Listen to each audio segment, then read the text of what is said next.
Okay. So audio will be live now.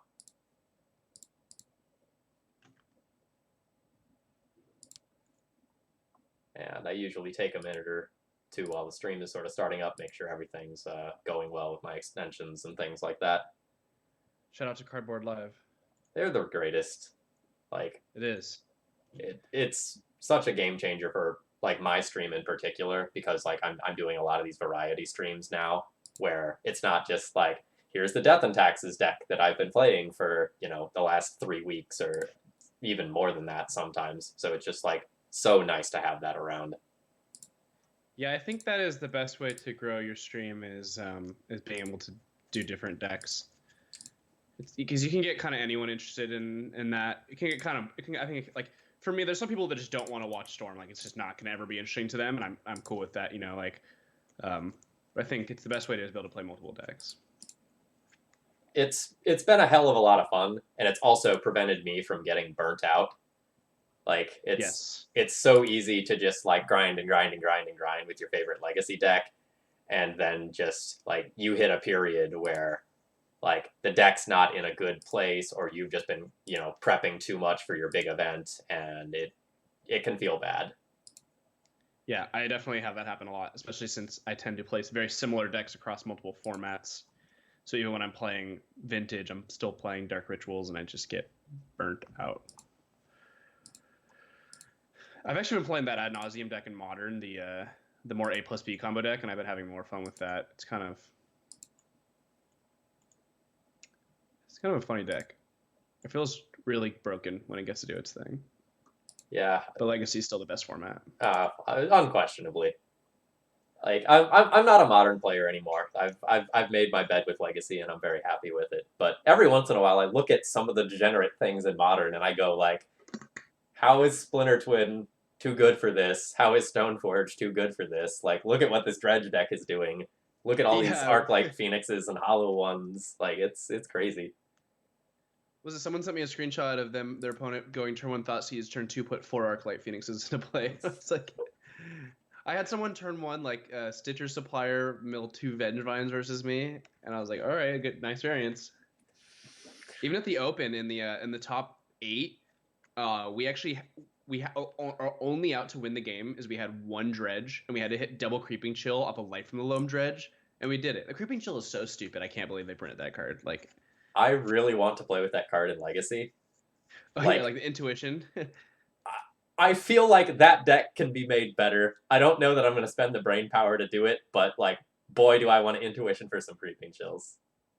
Yes, it seems very fun. That's for sure. All right, that's a good note to start on. Hello, folks. My name's Phil Gallagher. I run ThrabenU, a site for Legacy, Death, and Taxes, though that's not what we're going to be playing today.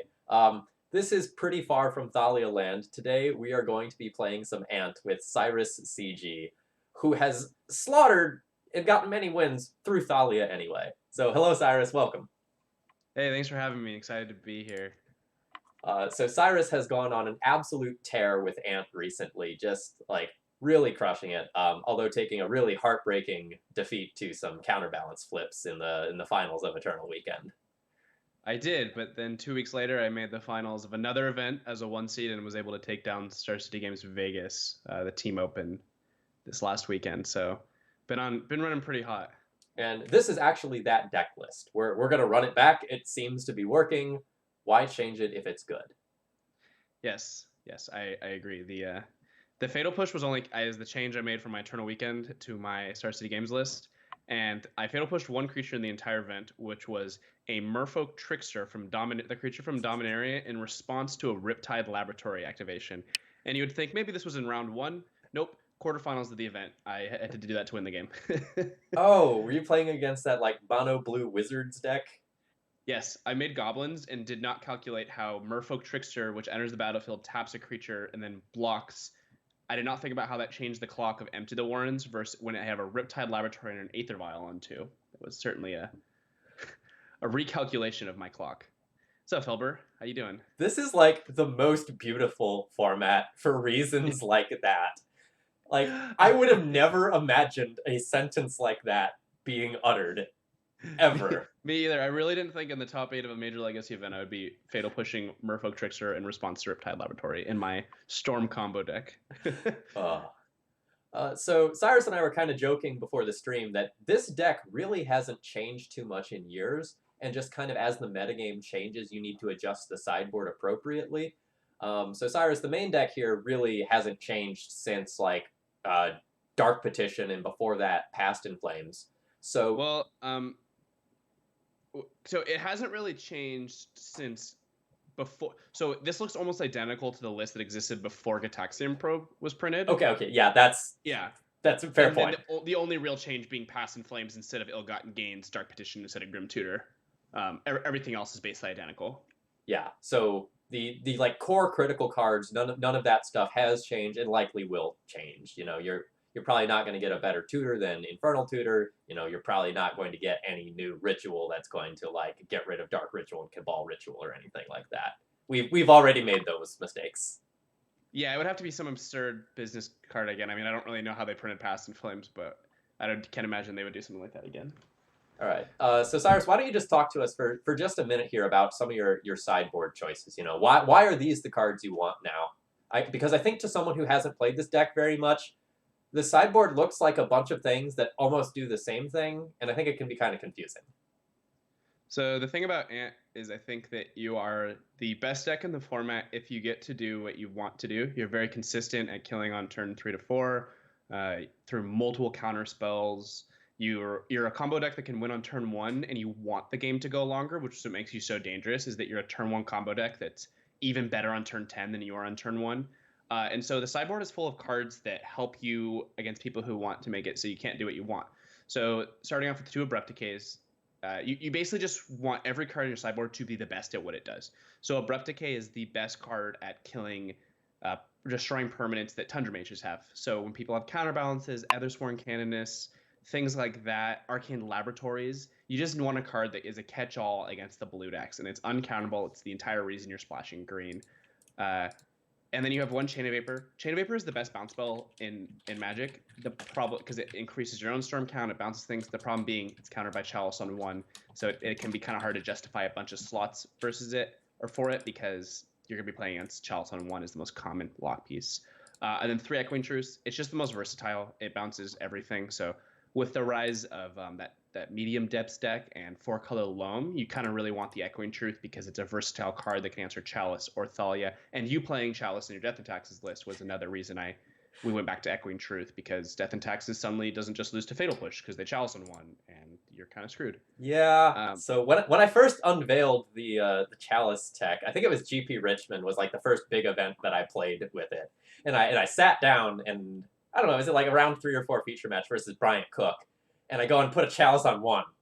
He just kind of looks at me and nods. And I follow it up with a Chalice on 0, and he kind of like raises an eyebrow and like tries to play through it, and then just like dies. And we talk about it after the match. I was like, yeah, that was pretty good. I wasn't ready. Yeah, it completely changes the equation. If you look at like before, I was playing like 2 Dreaded Knights at that event. I played 2 Dreaded Knights, and I don't even play Dreaded Knight anymore because I think you need to be able to cast Massacre through a Chalice on 1, for example. And then we have the 1 Xanad Swarm, and this is not actually for blue decks, like fair blue decks. The 1 Xanad Swarm, partially the reason it's in there is that it is really a scary card for people. So if you Google my name before a match, which a lot of people do, and you see 1 Xanad Swarm, you're going to leave in removal. If you're in the top 8 of an event and you have deck lists available, you're going to leave in removal. It happens every event that I've top 8'd or a Moto all the time. What it's really for is like the Gristlebrand decks. So what I like about 1 is that it's not a huge game plan. Your deck is still fine if you don't draw it, and if you draw it and it's not great, whatever, it's just 1. But for example, if you're like playing against Miracles and they left in Plows and they just go like Plow, Snap, Plow your Xanads, you have 2 of them, you like 4 for 1 yourself or something crazy, 4 for 2 yourself. So and then we have a Duress, which is just kind of a lot of Storm builds play 8 discard main. I kind of like to have the Rain of Filth as some extra velocity game 1. So when people are bringing in more Fluster Storms, whatever, you bring in the Duress, also good against combo decks. The Empty the Warrens is good because it lets you go under decks that are real good against you. So like against Delver, it can sometimes be hard to ever actually fully assemble a Past in Flames or Ad Nauseam kill. So you can just like make 10 goblins and they almost never can beat that. It's just a lower resource kill. And against like decks like Death and Taxes, even though they have Stormforge Mystic or Eldrazi, they have Ratchet Bomb. You kind of just want to race, so you want to combo as early as possible, and Empty the Warrens lets you combo with less mana. So Storm plays 8 discard spells, so the Fluster Storms supplement that against like the combo decks or Hymn to Turok decks, because the problem that Storm has is that you're really good at taking what's in your opponent's hand, but you can't duress the top of their deck. So you're playing the Fluster Storms just to stop top deck Show and Tells, Infernal Tutors, Hymn to Turoks, Animate, or not Animate, doesn't stop Animate Data, Reanimates. Yeah. Hurkyl's Recall, it's just the best card at bouncing a bunch of Chalices, Artifacts, whatever you want. I mean, this deck's worst matchups by a lot of Chalice decks, so you have the 2 Hurkyl's Recalls, 3 Echoing Truths, Chain Vapor, and Abrupt Decays. You can see what Ant tends to lose to is Chalice, so lots of answers to that. The 1 Massacre is because conveniently, basically every card that has ever been printed that is a creature that is good against Ant is a white creature, so you play the Massacre because the 0 mana card that just sweeps the board.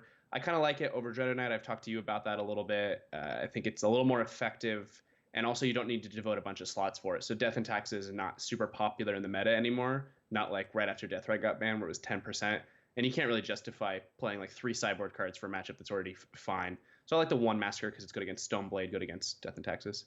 Yeah, and then every once in a while you can also just like mize some random matches just by having that.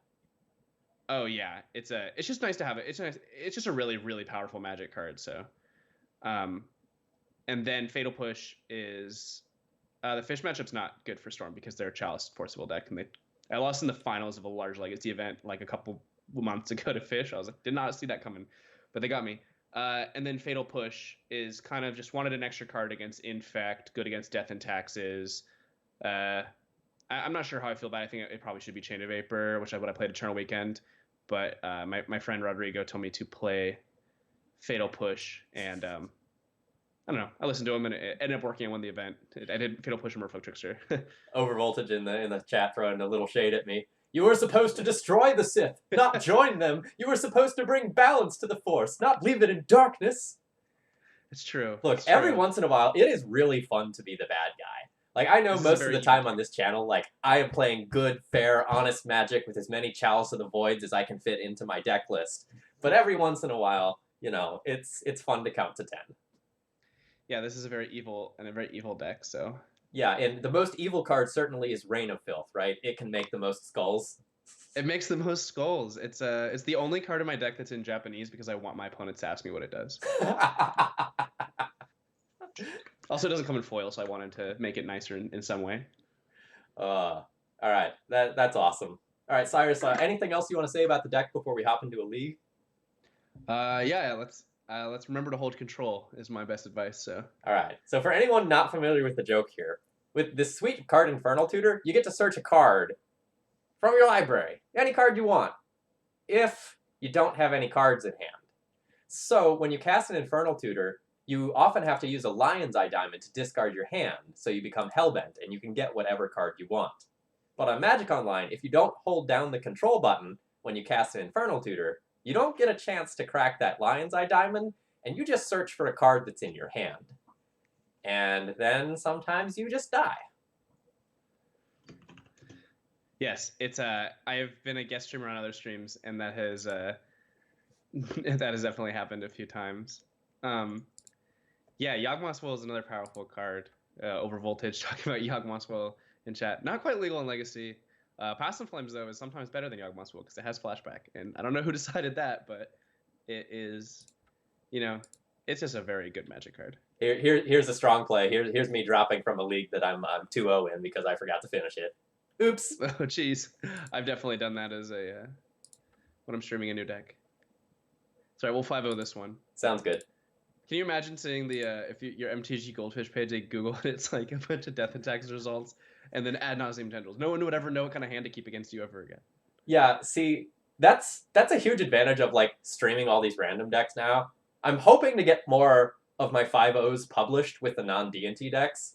I finally got another one published with like Loam, so now it's not all D&T. Now there's some questions. I don't remember if my one with like Turbo Depths got published or not, but there's at least some confusion now.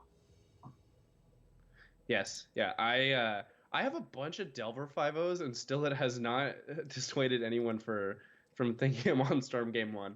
No respect. One time, Bryant blind Hellman's performance me, and I'm like, dude, I play Delver like 10% of the time I play.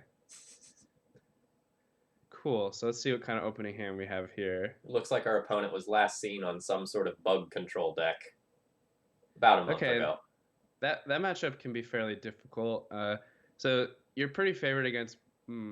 This is a mulligan, right? Just like we do nothing. Yeah. I tend to not keep hands that don't have a blue card or a business spell because you're just not doing anything. This hand's fine though.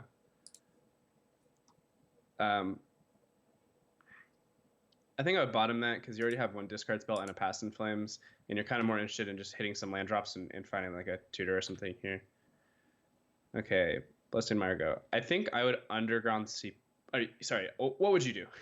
I would Underground Sea Duress. Interesting. So one thing I think about Storm, I guess the thing is that it could be Reanimator here, is that you usually want to save a discard spell for your combo turn. Okay. But I guess we could be getting him to Turok or something. Yeah, that sounds like a fine play to me. So I don't play this deck a lot, and I've mostly played like game ones while like, gold fishing with friends in the front of a shop or something like that. So a lot of my experience with Ant is just somewhat casual, but I've always been of the opinion like aggressively fire off the first discard spell. Then if your opponent has a bunch of interaction the turn before you go off, or the turn you go off, you try to find a second one. Yeah, so the reason I'm not a huge fan of it is that things exactly like this. So since you're a resource-based deck, you really need your cards. Okay, well, they probably have a him to Turok on top of their deck. So since you're a resource-based deck, you kind of need your cards to all trade for a card. And so usually you want to save a discard spell for the turn you go off. And the problem is if you trade for like a cantrip or something on turn 1, you're just not doing fine. That being said, our opponent did not get very good value out of their Brainstorm. Their hand is pretty bad, so I think we're okay with this trade. Plus we have the Past in Flames in hand, which can act as a discard spell, depending on how much mana we get. So how aggressively do we go and like shuffle away this Past in Flames? Is this something I'm going to want to keep? Is it something I'm going to want to... Oh, no, you really want it. It is basically impossible to lose game 1 against blue decks if you have Past in Flames. All right. Yeah, so is it Brainstorm time and go from there? Or do I play this more slowly? I would still Brainstorm first. You don't really have anything you necessarily want to put back, but I think you can Brainstorm fairly aggressively, and it's not like other... Okay, so the Tendrils is actually kind of good here because you have Past in Flames, and that's a self-contained engine. So you're actually like really close to killing here, because if you just go like Dark Ritual, Past in Flames, Dark Ritual, Tendrils of Agony, that's like already almost a kill, you know? Okay, so I'm just... so what do I think the weakest cards are here? I think the weakest cards in your hand are probably Preordain and Lotus Petal. Okay. So, but you kind of want the Lotus Petal is interesting, because it just gives you like a red mana. So can we actually kill next turn? Next turn we have 1, 2, 3 mana, and then we have 4, 5, 6, 7. And we Thoughtseize go down to 6, Past in Flames down to 2, up to 4, up to 6, double discard Tendrils. So we can kill next turn, actually. So if you put back the Preordain and then the Lotus Petal are probably the 2 best cards in your hand. And then you play the fetch land. So put back Preordain, then Lotus Petal. Okay. You want to draw the Lotus Petal next turn. And then just play the land and pass. I think you should be able to kill through a counterspell next turn. I'm not surprised, but it's very impressive how quickly you can do the math here. Yeah, for me it's kind of weird because I'm actually pretty bad at arithmetic. Yeah,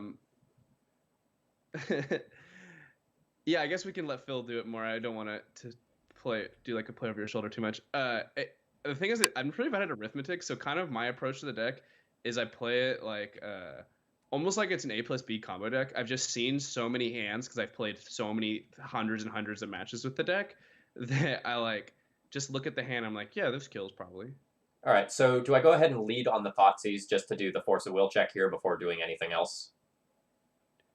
3, 4, 5, 6, 7, 8, 9, 10. Yeah, I would.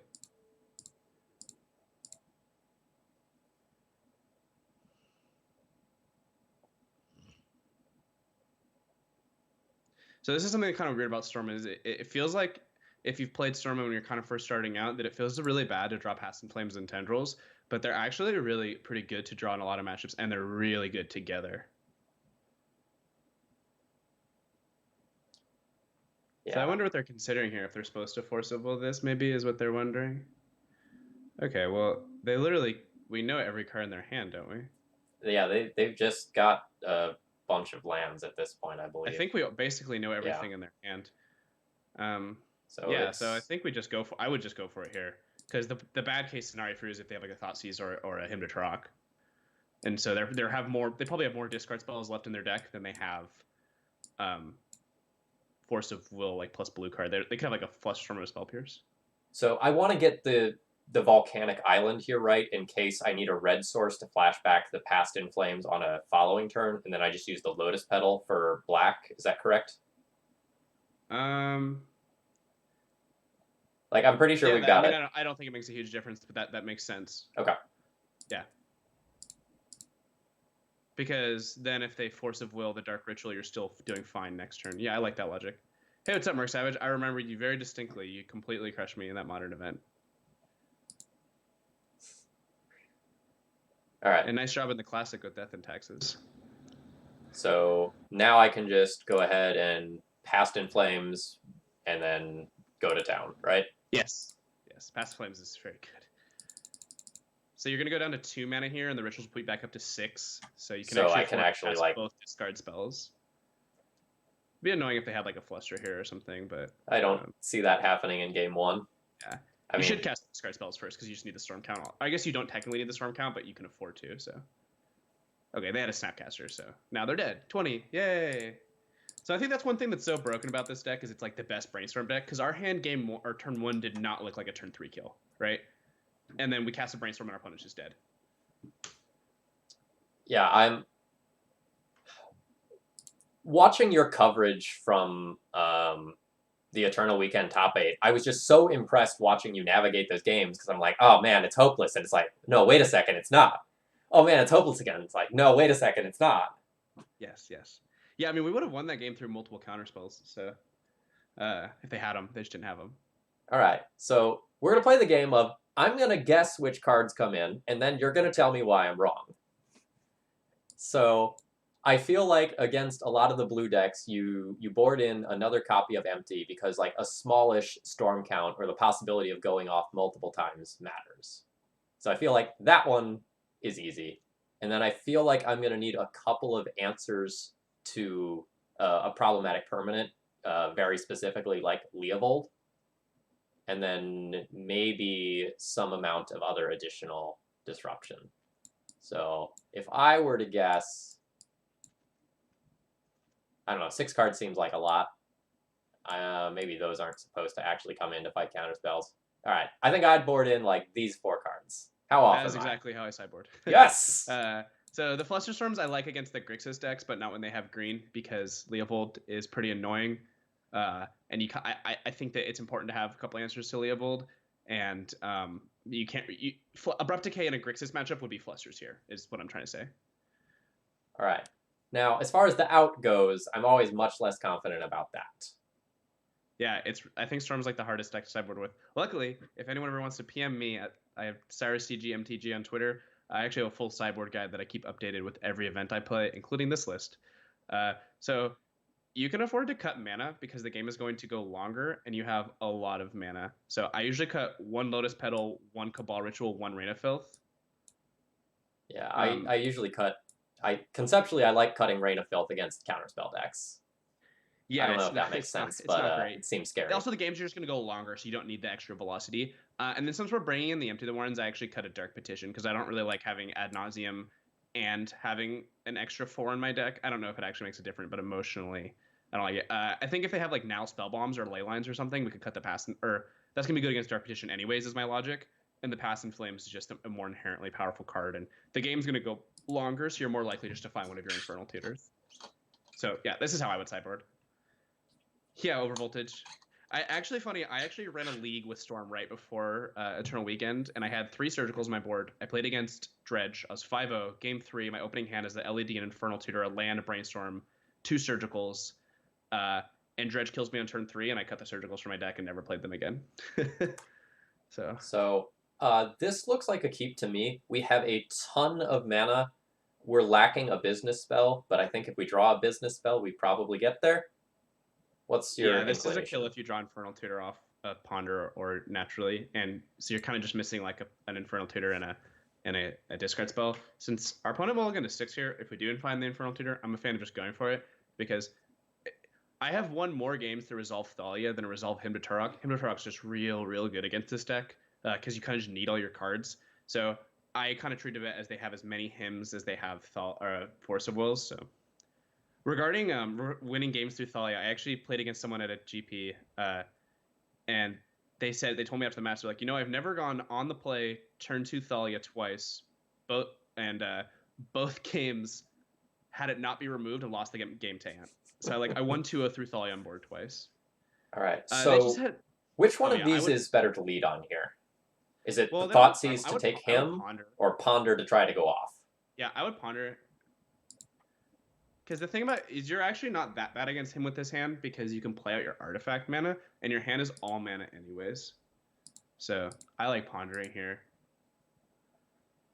We're looking for Infernal Tutor. Okay. We didn't find the Infernal Tutor, but we did find a Preordain, which I think is like, I actually don't know. I think this is probably a shuffle for me. This seems really medium to me. Yeah, I mean, it's nice to have the agency of cantripping, but sorry, you go. Yeah, I think our game plan this game is try to punch a hole and go fast, and I don't think this set of cards contributes to that. Yeah, we don't really need another discards probably. We definitely don't need a Cabal Ritual, so I like just shuffling. Okay. I would cast Dark Ritual here, but you can do what you'd like to do. We didn't come here to not cast Dark Ritual. If they force it, then him us on they have 5 cards in hand. It's going to be pretty annoying, but... What's up, Real Kieran? Thanks, dude. That was a pretty good Ponder Shuffle. That's how you get good at this deck. If you ever watched me play, I Ponder Shuffle into a lot of Infernal Tutors. Okay, now you get to Thoughtseize them. I would not cast that, because some people's rule is they counter the second ritual, because they want you to devote more resources. I see. Wow, this is a really strong hand, Philly. You're really good at this deck. We are a strong wizard, and our opponent has nothing. Yeah, just take EE. It doesn't matter. Case we make goblins. Kill them with, I think you're actually going to kill them with Past in Flames here, which is absurd. Wow, this is a really good hand. And we're off to the races. This is like Ant's best possible. I just crossed my fingers and hope you didn't have the discard spell. I am a skilled magician. Yeah, that is very true. This is probably Ant's best possible hand. So let's see. We're actually going to go to 7 mana here. So we go down to 1 for Past in Flames, up to 3. Do we have Threshold on the Cabal Ritual? 7. So when we cast Past in Flames, we'll definitely have Threshold. Yeah, so you actually have a Past in Flames skill here. Great. So here's my finger. It's going on the control button. The control button is held down, and now we crack for red so that we can cast Past in Flames. Yes. Wow, this hand was really. This is why Storm is the best deck in the format, because you're like, you saw last game we would have won through 2 counterspells. This game we killed someone on turn 1 through a counterspell. It's just absurd. So yeah, I think it's pretty straightforward from here. 1 nice Dark Ritual, 2 nice Cabal Rituals, and then we just Infernal Tutor for the win. Wow, this was a good hand.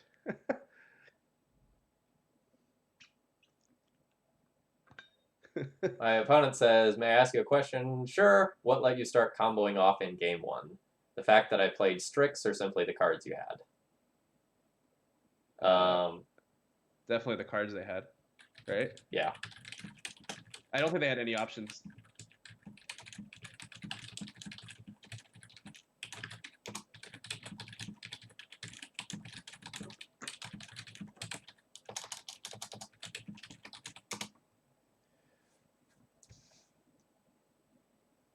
Don't forget to GG him, so he knows it was a good game.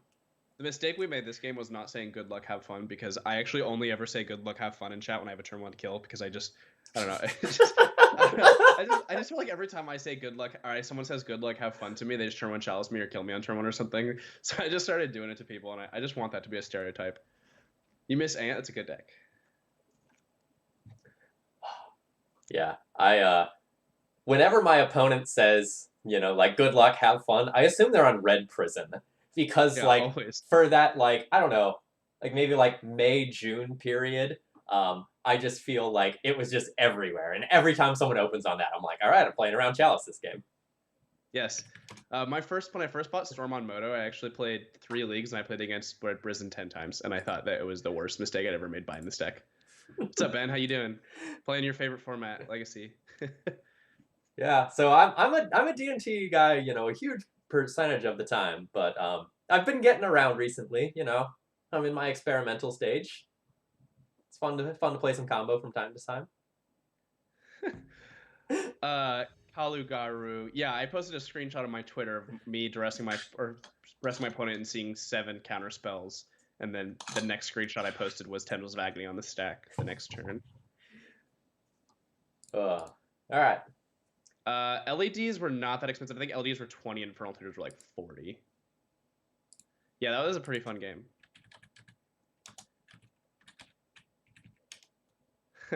I drew Past in Flames is the answer to that question. How do you feel about this hand? Well, it doesn't go anywhere quickly. So, it's redundant. So what I like about Ant compared to other combo decks is I think this hand's really good.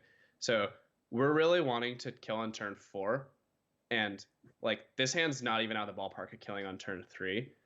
We have 2 tutors and a bunch of cantrips, so discard's not going to do much.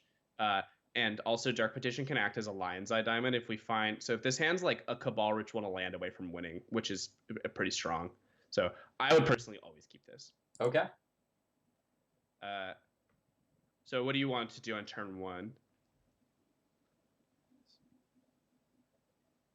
So I feel like I want to Ponder on turn 1 and save the Preordain in case I only want to take like 1 card off of a Ponder and bottom the other 2 with the Preordain. Yeah, I think that normally I like to Preordain before I Ponder, but we can use Preordain as a pseudo shuffle for our other 2 Ponders here. I like fetching for Island because we're going to have to find a second land to win this game anyways, and I think one of the ways we lose is dying with... To just get like Delver. Yeah, just get like Wasteland. Like this deck is actually not that good against Wasteland. Yeah, I like the Swamp here and the Duress and not the Ad Nauseam. Ad Naus on bottom. Yeah, and then I would draw the Swamp because you want to give them the least amount of cards they can Duress unless they're going to go turn 1 him, which doesn't really happen.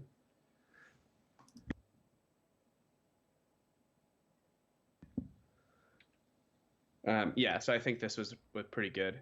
Okay, see if they have Cyrus with the expert call. Oh. Wow, they really... Okay, so this is pretty bad for us. So we want to shuffle our deck. Good thing we have lots of ways to... Oh. God, I hate this deck. Yeah, we're almost surely not going to win this game. I'm trying to think about what we want to do.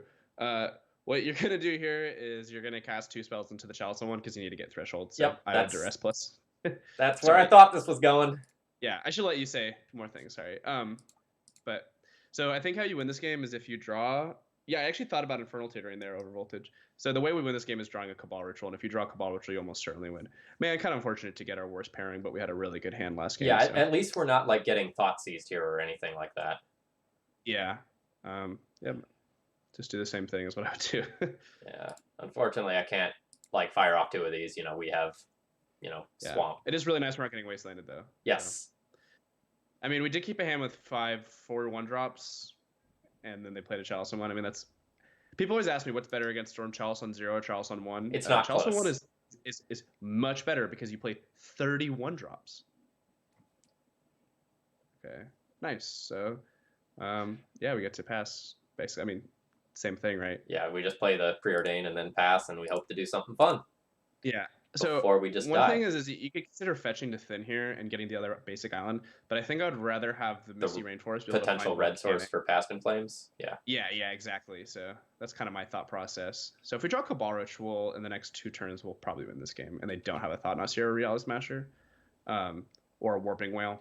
Every card in this deck is so good against you. It's insane. Like... You can't beat like anything they're trying to do. Yeah, now if my opponent just has a fat creature, you know, this is yeah, we're dead this on board. Is the I end. think there's basically no... Yeah, we would have to draw exactly Cabal Ritual there to win. So yeah, I mean, they countered 1, 2, 3, 4 of our spells, 5 of our spells that game. All right. So be it. I've played the other side of this matchup quite a bit, and it feels real good for the tentacle people. Yeah, it's Storm's worst matchup. It's not even remotely close. I would rather play against anything else. All right. So my question for you is, how many of these anti-chalice cards can we afford to play without diluting the deck too much? So my sideboard is built in a way that I only have the one Bayou rather than the 2 green lands. I don't have a Bayou and a Tropical Island, and that is because you're not bringing in green cards against Wasteland decks.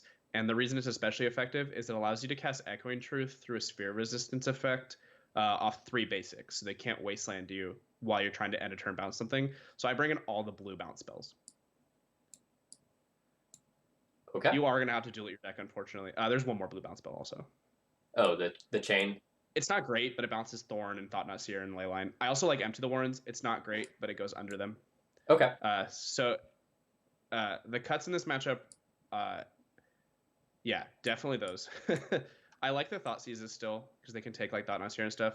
You cut 1 Passive Flames and the Dark Petition because of Leyline the Void. Okay, that makes sense to me. And then I like the Rain of Filth because of Leyline the Void, even though it gets countered because it can be hard to make enough mana with Cabal Rituals. I cut 2 Preordains because I don't really think you have time to be casting all 12 cantrips in this matchup. So this is how I sideboard. All right, that makes sense to me. Like, on my own, I definitely would have cut these. I would have probably shaved the Preordains. I don't know if I would have caught on to, like, boarding out Past in Flames for Leyline. Yeah. That's heads up. This is definitely an ad nauseum matchup. You're going to be ad nauseum more than anything else in this matchup because of Leyline the Void, and you just need to go fast. And it's nice to have a lower average TMC in your deck.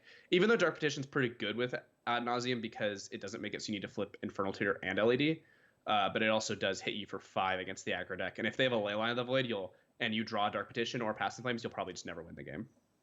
So one generic sideboarding tip I have for people is to make sure that you are sideboarding for how your opponent is going to play in the post-sideboard games. It's really easy to get caught up in, like, what cards are good against you in game 1 and board against those. But, Eldrazi here has some scary things that they're boarding in that we need to be really aware of in making our sideboard choices and how we're going to play the game. And this is something that's not obvious to you when you first start picking up a deck. But then when you realize you keep losing to the same things again and again and again, you prepare for them more and more. Hey, Twindom. Yeah, I strongly agree with you there. I mean, if you look at it, Chain of Vapor is basically completely dead in game 1. But like I said, they're bringing in usually 4 Thorn of Amethyst and 4 Leyline of the Void. So it's like, you click submit, right? Yeah. Okay. Yeah. Yeah, you definitely did. Liz okay in her hand, so.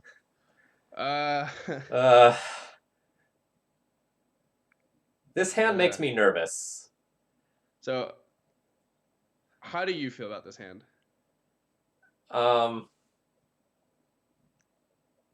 When I look at a hand full of cantrips, I ask myself, is Brainstorm going to save this hand?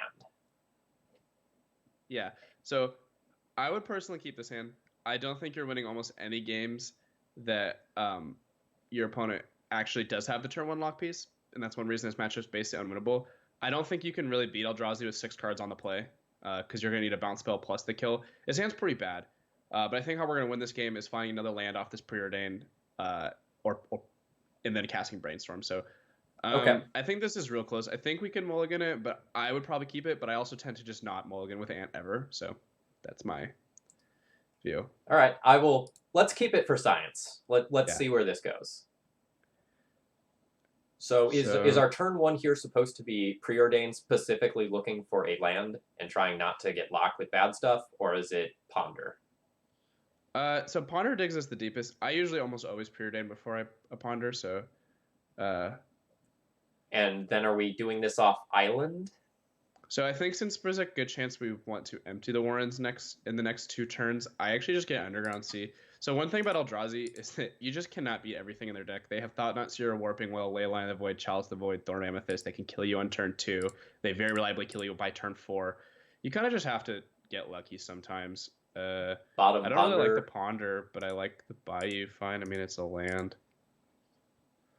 So, yeah, I mean, if they have a turn 1 Chalice, we're almost certainly going to lose this game. But that's...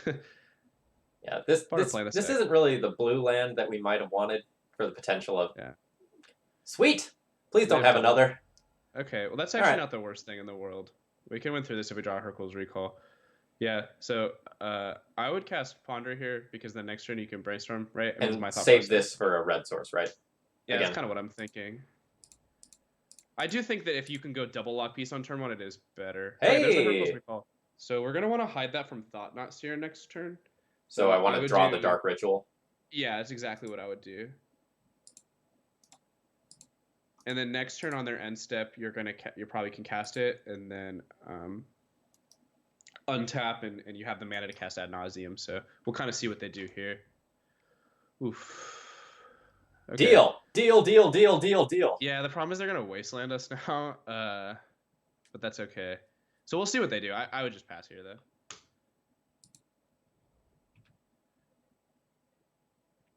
So this is kind of why the 3 basics comes up, but the problem is that you're not guaranteed to hit your second basic off a cantrip, and having 1 basic, 1 dual is worse than having 2 duals if your opponent has 1 wasteland, and they don't have cantrips, so... Oh, heck yeah. Is this Chalice on 1? Okay, Nope. Endless 1. Sweet. There is a land on top, yeah, over voltage, so it wasn't the end of the world. All right, so yeah, do I want definitely. to take that land that's on top? No, you're just you have to cast Hercules Recall here. Because you're going to untap an Ad Nauseam. Oh, right, I need to... You had to fetch anyways, yeah. Yep.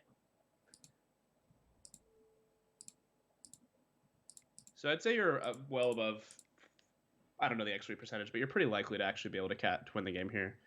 Okay, Rainfall is a real good draw. That is solid.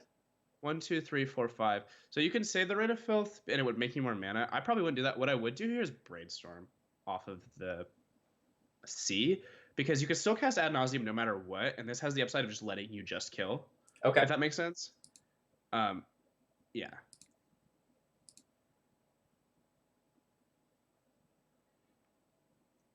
Okay. Not bad, but not perfect either. I think so. Let me think here. How you feel here? So, I feel like we're going for it one way or another this turn. So if I can, I put back like a cantrip and a land and start trying to, or no, I guess I'm gonna need to get to 5. So this is 3, 4, 5 to just cast Ad Nauseam. Yeah, I just put back the 2 cantrips because they deal the least amount of damage, and then I would play the land, double ritual, kill. And we have a tutor in hand. Make sure you tap those first. Or it doesn't really matter, but it's just don't sack them before you tap them for mana, but you can do it at any time. Yeah, we'll just do that now. And I would tap that for... Maybe I need to leave this one. I tap that one for red. Well, no, you could just leave that one. Yeah, you're right. Because we can Rain of Filth, and then sack maybe the 2 duals that are black, I guess. Okay. And we have a lot of mana floating here. We're well above 90% to kill here, but I'm famously bad with this card, so let's see. Okay, that was a good one. Okay, that wasn't a good one. Yeah, we don't have a land drop floating. Okay, that's the kill. That's just it, right? Yeah. Let's see. Is there any reason? The only reason to keep flipping is in case you draw Thoughtseize and they have Mindbreak Trap. If they had a Mindbreak Trap, they would have cast it though. So yeah, this is just the kill. Yeah. So I have 2 mana up to 5 mana, down to 3 mana, up to 6 mana, Past in Flames, then do the whole graveyard dance, right? Yeah. You don't even need to Past in Flames. So you can play around a Fairy Macabre here. Okay. Yeah, Mindbreak is 3 spells, and this is our Ad Nauseam with our 4 spells. So you can even Ponder or whatever first. It doesn't really matter. You have enough mana to do so because you have 2 mana off of the Rain of Filth mana. Okay. So I think that just adds to Storm. I don't know that it really matters, but yeah. So just taking the other LED is just super free. Yeah.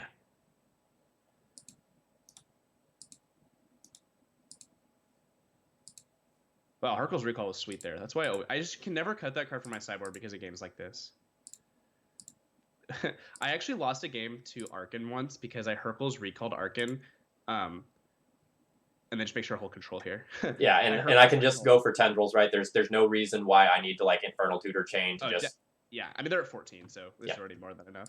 I lost to Arkin because I had to cast a Hercules Recall, and his artifacts in play were one Baleful Strix, 1 Chalice of the Void.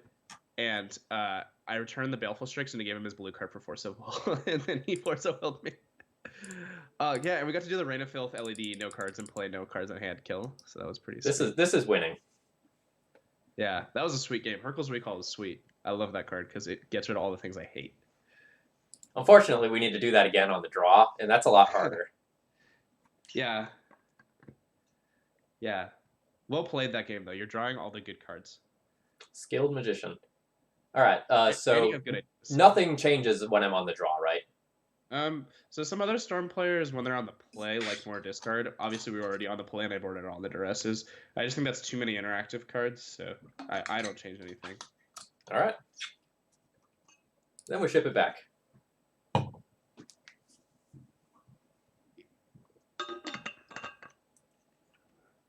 One thing I've been kind of messing around with is playing like 3 Xanath Swarms in the sideboard. So this has our best card in the matchup, but I feel like we do nothing. So I actually like this hand because they're mold to 6. They tend to do a lot of damage to themselves with Ancient Tomb. And also we have 3 lands, so we have 2 basics and a Hurkyl's Recall. So I think this hand has a lot of upside, and I would keep it. Because the thing is, you kind of have to keep any hand that can cast Hurkyl's Recall through a Thorn of Amethyst. Yeah, that's... Unfortunately. All right. Okay, so if they have a Thought-Knot Seer, it's going to suck. This does make it awkward if we draw Infernal Tutor plus LED, because then we have to make goblins, but that's fine. Okay, cool. So yeah, just land, go, I guess, right? So they might have a Thought-Knot Seer next turn, which would be pretty annoying. I think that's probably the reason they kept this hand. Okay, so fast clock. They're not dealing any damage themselves, but that's okay. Yeah, this is a fine start, unless we see something like a Reality Smasher next turn to like really put the pressure on. There's only a weak hate card here. Yeah. So yeah, yeah, just land pass again. Yeah, and they have a wasteland obviously, so I don't want to play out the other one yet. There might be a reason to Echoing Truth Leyline of the Void here. I'm trying to think. Depends what they play here. If they play a Thought-Knot Seer, you want to Echoing Truth that, but okay. All right, so crazy talk here. Is there any world where I just like Echoing Truth a Matter Reshaper?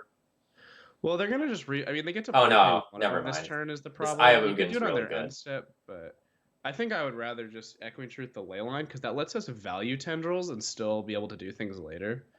So that's what I would probably do here. Okay, so fetch Swamp Island. Yeah, I would fetch Swamp Island because you're not quite dead, right? Not quite. If they have a Reality Smasher, you're dead. Yeah. They have to have like Soul Land Reality Smasher. Like I'm trying to figure out what their last card could be. Well, they only have 4 mana on board, so they could still have Reality Smasher as the final card. Yeah, so it wouldn't even have to be Soul Land; it would just have to be land. So I'm not really good at counting mana. So Brainstorm. No. Okay, so our draws have been very good this game. So you just get to 3, 6, 7, 3, 6, 8. I think you just play a land and pass, right? I mean, yeah, I don't think I can like baby tendrils this turn and then realistically expect to go off again. I think we just have to like dodge literally any creature. Yeah, I think you play the Underground Sea since the fetch is going to put you down to 0 if they attack. I mean, if they wasteland you, it kind of sucks, but you already have a black source. Yeah, so any like non-Eldrazi mimic creature is just going to grow this and push that last point of damage. And this is kind of the other problem with the matchup is you kind of have to keep hands based off of them being a prison deck, but they also just kill you on turn 4, like a very large percentage of the time. And then it's like you feel really stupid. Yeah, so we died. Yeah. Okay. So it's like they killed us on turn 4. Like Echoing Truth would have been cool there. What was our next draw? I always like to look. It helps you get more salty. Ponder. Into Brainstorm. It's not letting us see. Okay, it would have been Ponder into Brainstorm to win the game. All right. Okay, well, we're 1-1.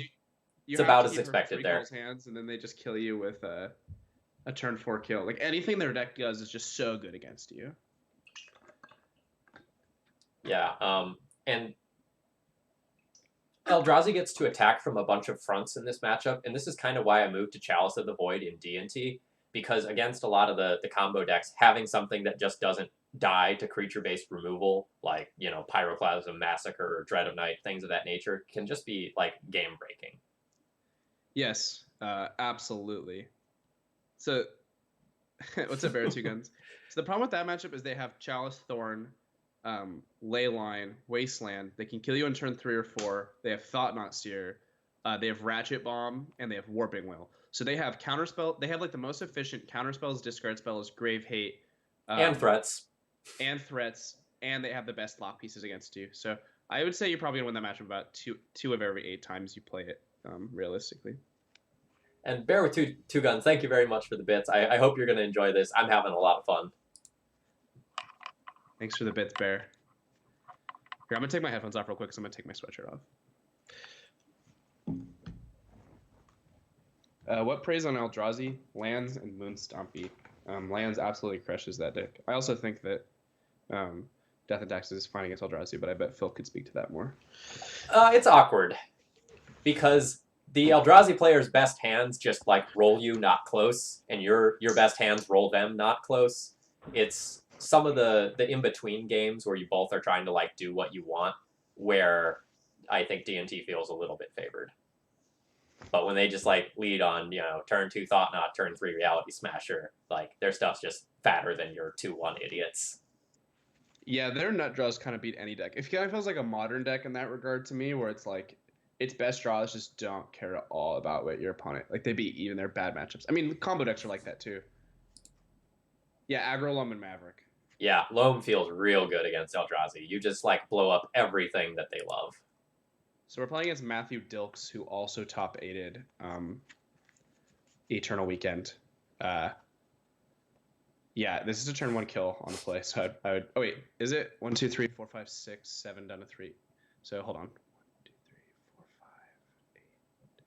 Yeah, this is a turn 1 kill. So I'll keep that. I had 1 turn 1 kill across Eternal Weekend and SCG, and you've had 2 in your first like 5 games. Shh, it's fine. It's fine.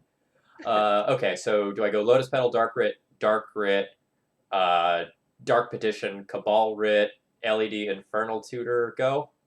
Yeah, I mean you can get Lion's Eye Diamond, makes you more mana. It doesn't really. I think it doesn't matter. I would lead on Lion's Eye Diamond, yeah, like over Voltage Shed, because it could put us on Dredge. That being said, you're not playing around anything here. Your hand is just not playing around anything. But yeah, I believe we actually won if they forcible the LED still. So okay, yeah. So I would get LED off of this. Off the Dark Petition. Yeah. Awesome. Because since we don't have Threshold, the Dark Petition actually doesn't net mana. Oh, you're really good at this deck.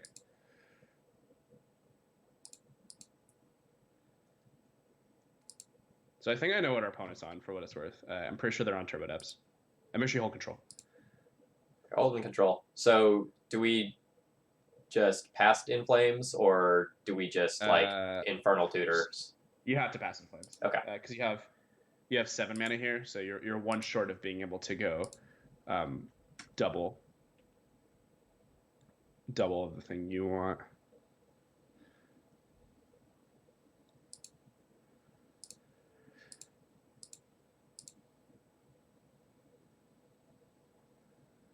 Let's see.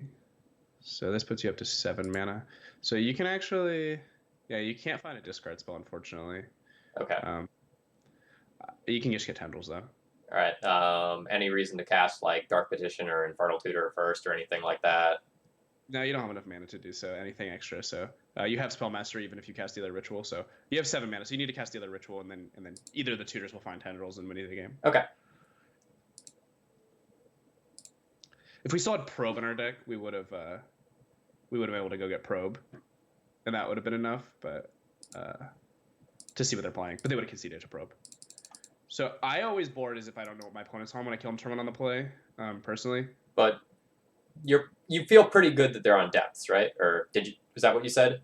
Yeah, I'm pretty confident they're on depths. So up to you how we board. Let's board for depths. I play the like Moto lottery, and I'm okay with being wrong every once in a while. Yeah, that's fine. So do we just someone kills on the play? Like, do we just plan on boarding in things that can kill the Merit Lodge token? And absolutely, yeah. Okay. Because they sometimes have what do you call it? They sometimes have like Sphere Resistance or something too. Okay. Chains of Mephistopheles, Galactique.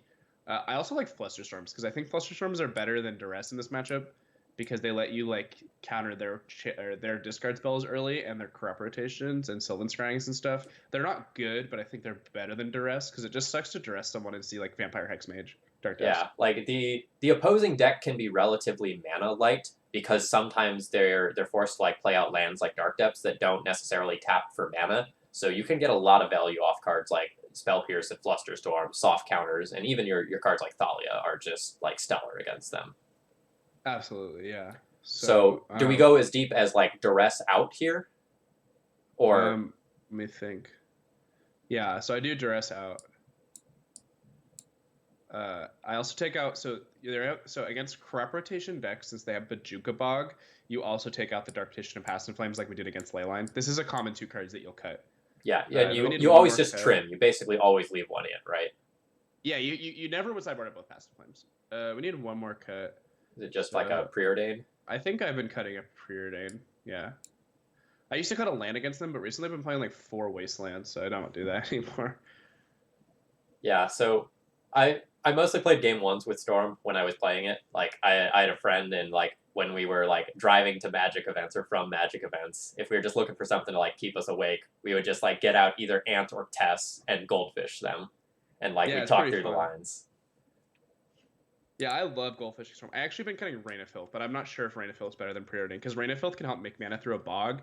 So I if you still have time, I think Preordain might be better than Rain of Filth in this matchup, because the problem is they wasteland you a lot, and you don't ever actually have that much mana. Oh, this hand's great. It doesn't have anything, but also it's like this hand's weird. Very disruptive. So yeah, it's good against discard, and we have an LED. I think we're the control deck right now. Yeah, so this matchup's pretty favorable. I actually haven't lost. No, I lost 1 game to Matthew Dilk. So I beat this deck in the top 8 of both Eternal Weekend and Star City games. The problem is that you're faster than them. You're like more resilient, and you have like 4 answers to Merit Mage. Okay, so they're probably gonna take Lion's Eye Diamond here, depending on how fast their hand is. I would take that. I don't think it's really close, but yeah, we're gonna strip them. Like, yeah, hopefully, unless their hand is just like. Hexmage stage, or not, or Hexmage depths would be backbreaking. Or like stage other land depth. Even stage depths would just kill us. But they can't always have that hand. Yeah, I think they took the correct card. Even then we have Echoing Truth, yeah. So I like leading on Vayu here. I think we can't Brainstorm profitably next turn, but it protects us from Wasteland. Yeah, I don't want to lose the ability to cantrip to Wasteland. Or lose the ability to Echoing Truth, yeah. So I like leading on Vayu here. Because we know we're going to want to Thoughtseize twice, probably. Hopefully, we have the chance to do so. Okay, so... both those cards do the same thing, kind of. I would definitely take Crop Rotation, because it's also a combo piece. Okay. And we don't have... I guess they could Surgical or Thoughtseize, but then that's what we're going to Thoughtseize anyways. So, I think you take Crop... I mean, am I crazy? It's good to talk this out. I think you just take Crop Rotation because that can find Dark Depths, right? Okay. So, like, the potential way that I can see them winning the game here is, like, going, like, Vampire Hexmage off the top of the deck, and if we leave them with the Crop Rotation, they could play Vayu, Crop Rotate into Dark Depths, play Vampire Hexmage. So... yeah. Yeah. While this is the card that's objectively better against us, I think this is the card I'm scared of. Well, even Surgicals, I mean, Crop Rotation could still get bogged. Yeah, you definitely just take Crop right here. Because the thing is, you can just Thoughtseize them again next turn, so it's like, you don't... The only card that'd be annoying is if we drew exactly LED for turn and they draw step Surgical to LED, but that play doesn't make sense when you have a Thoughtseize in hand that they know about, and they could take a card out of your hand guaranteed, so...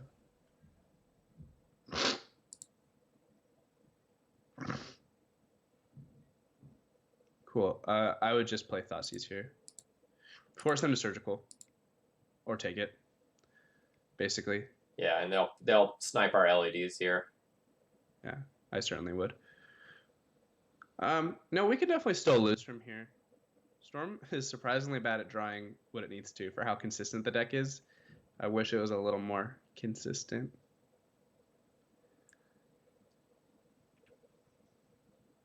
Oh, that was a good draw. Very. So I think you just play Underground Sea here, because I guess they know your entire hand. Yeah. But it lets you like cantrip and then like shuffle afterwards. Yeah, is my thought process. Like you just don't have to necessarily play the fetch next turn. What if they just played a Hexmage here? That'd be fine. I mean, we have it. Good thing we Those are got this two pretty echoing good draws. truth. Yeah. Yeah, I don't think they're gonna ban. I mean, they literally did just ban a card from Ant. So, oh, Ponder is a sick draw. So, definitely cast that. Ugh. Yeah, I think the Preordain's fine because we can just like take the Preordain and Preordain, shuffle it away, fetch. and next turn cast it. Yeah. Sure. Do we even cast the Preordain this turn? I think. No. You have to leave a backman truth, or else they kill you.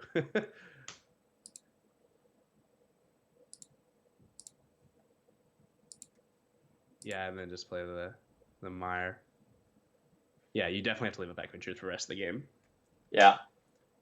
Which can be annoying since we don't have LED. We actually can maybe not actually get Hellbent. So our best possible draw is Ad Nauseam. And just remember to fetch on their end step. You're going to get a Volcanic because it's a full Grixis land with Urborg in play, and it's also a red land if we draw Passing Plains. Yeah.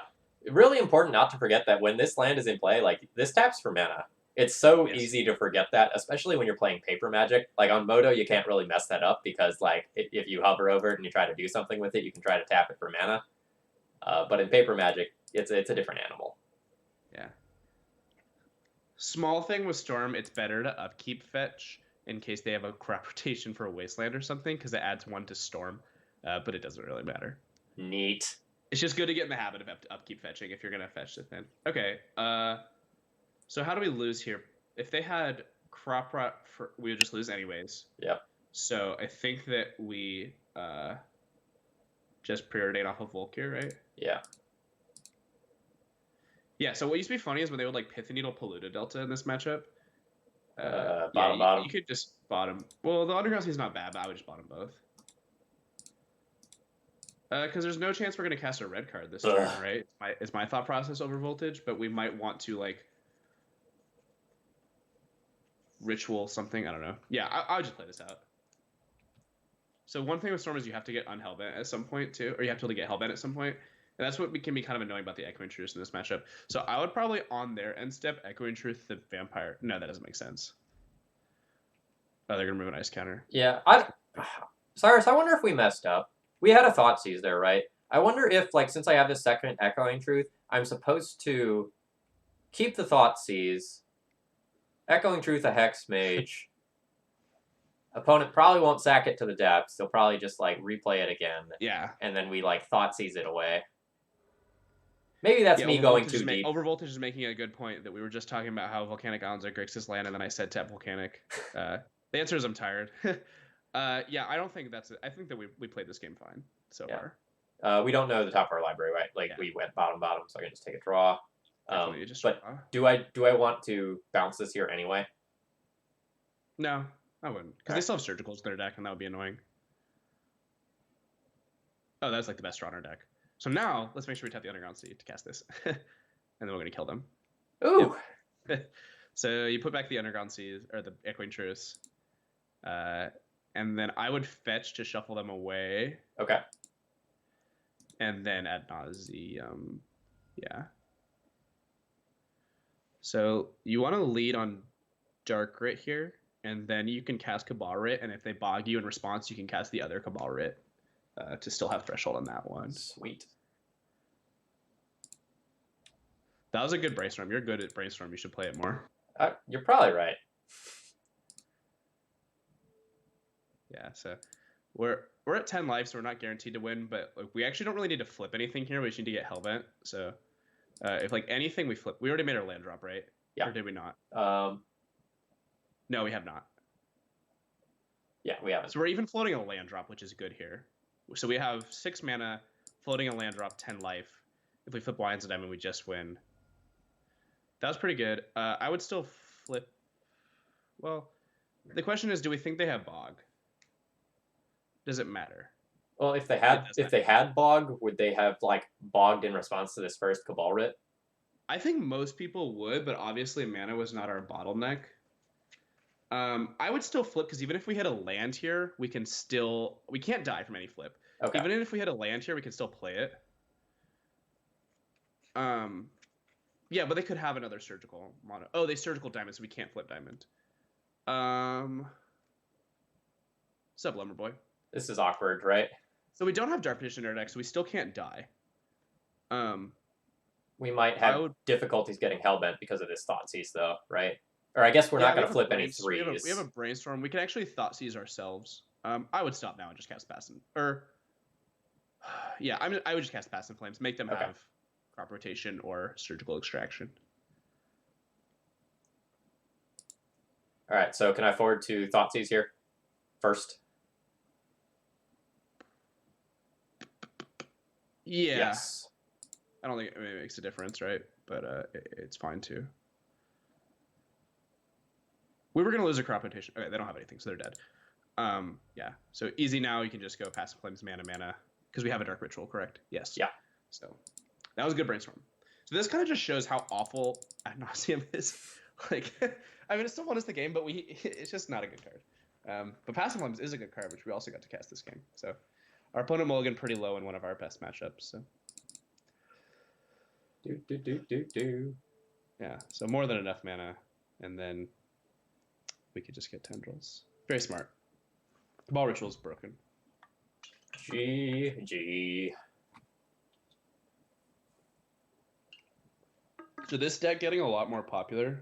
I think is a big reason I think Storm is one of the best decks right now, because I think that this deck is one of Storm's best matchups, because they're just kind of a little slower than other combo decks and really weak to your sideboard cards. I don't understand how people can register Depths decks for big tournaments. Like, I think it's an awesome deck to play like at your local events or in like leagues, because like I think it like plays quickly. You know, there are some like relatively good decisions, but the deck has a lot of abysmal matchups. Like the D&T matchup is so hard. The Ant matchup so hard. Yeah, I mean, people aren't really playing D&T anymore, and people don't really play Ant and Paper. Like, it's like basically just me and a few other people. So the game with D&T, it feels like D&T is just you and a few other people at this point. Like, the deck is just not that popular. I don't know. So Turbo Depths is like, or Medium Depths has put 1 in the top 8 of SCG Open and 2 in the top 8 of Eternal Weekend. So this week on Top Down Legacy, Eric and I actually talked about the deck and why it's been doing so well. Oh, awesome! I haven't listened to that yet. So where can people find that if they want to listen to it? By the way. Yeah, so you can find us on anything that has podcasts at Top Down Legacy. We just recorded last night. We had a hiatus. Also, you got paired. Oh, also, Lomer Boy. I'm shuffling some cards right now, and they include this card, if you can see. Angel's Grace. Oh, we're playing against Eric. This is Eric Virgo. This is my co-host for my podcast. We were just talking about him. Oh, my goodness. So is my hand sweet? Well, it doesn't. Yeah, it's a turn 1 kill. This is your third turn 1 kill. Yes, you keep it. This is unreal. I mean, Eric only plays Delver usually, so this is so funny that we were just talking about Eric and we got paired against him. He doesn't even almost ever play Moto. That's a good point, Bear. Okay. Yeah, Rock can be a hard matchup, Lumber Boy. I've been like 50-50 against it. So it looks like Eric is playing Rug. So he's either representing Stifle or Spell Pierce here. What's our best draw? Land is our best draw. Okay. I lead on Lion's Eye Diamond here, because if it gets countered, that's real good for you. And I think that it's likely to, if you have a soft remission, you're supposed to counter that. Yeah, and then I think it's pretty straightforward from here.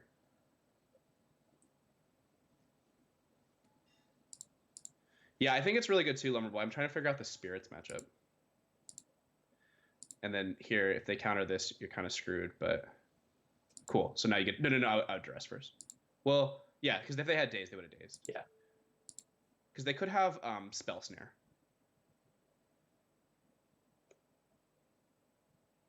I wonder if we're just going to get the concession here. Yep. Hide the information. It's your third turn 1 in 4 matches. This is insane, Bill. Oh my god. You're a god, dude. You're so good at Storm. This is insane. You have 4 times. What is this? You have 3 times as many turn 1s as I have in my last 100 matches. So your sideboard against Rug Delver is pretty easy. What cards do you like? So, like, conceptually, in thinking about the matchup, the scariest situation is where they have an early clock backed up with Disruption. So I think I want a couple of things that can take a Delver off the table, and maybe a few things to fight against the counter magic, but I don't think I board all that heavily. Yeah, so this is real interesting. So I don't know how I feel about Abrupt Decay in the matchup. So the cards that you lose to are Grafdigger's Cage and Delver Secrets and Null Rod. And Abrupt Decay kills all those cards. That being said, it's basically impossible to cast. Oh yeah, I only have one green source. Stifle. Exactly. You want to fetch around Stifle, and you want to fetch 3 basics, and you want a red land. So it's basically impossible to ever cast it, so I don't board it in. That makes sense to me. Yeah. Empty the Warrens is real good against Delver, because they have like sometimes 2 sweepers, and that's all they have. And then I like the Duress because they're a Force of Will deck. Okay. So is it like literally just 2 cards? Yeah, I just board those cards. I think some people like Fluster. I think Fluster's okay, Decay's okay, but I like to not board too heavily. How I sideboard is I take out Ad Nauseam. Just because your life total's under too much duress. Yeah, by the time you're able to resolve it against Daze and Spell Pierce, usually you're at below 15 life, which is when it starts to be pretty precarious. And then because they're a Wasteland deck and the game's going to go real long and they're going to stifle you, I don't really like Rain of Filth. Dark Petition's bad against Spell Pierce, but it's good against Spell Snare. So that's kind of the trade-off. They have usually 2 of each, and it's real good against one, real bad against the other, so I leave it in. Because it's annoying to get Infernal Tutor Spell Snared. Yeah. So just to like talk about sideboarding. So like I'm a novice, but very promising Ant player from the looks of it today. Yeah, you're pretty good. I think you have good thought processes too with sideboarding and playing it. So I've been very impressed. I think I would have overboarded for this matchup. I think I would have probably brought in about 4 cards, and that might just not be correct. I think it's really hard to get that feel for like how much is too much when you're playing some of these combo decks where you need a critical mass of spells in order to go off. Yeah, worth noting about Storm is that unlike other combo decks, you can only win the game if you have no cards in hand. So if you have a card like Abrupt Decay in your hand that has no targets, like they only play a Nimble Mongoose, you actually can't win the game because you can never get out of your hand. So yeah, I suffer from overboarding because I like to play this deck kind of like a control deck, but it was a good point. So I think this is a keep. I really, really, really want another land, and I'm terrified of Stifle.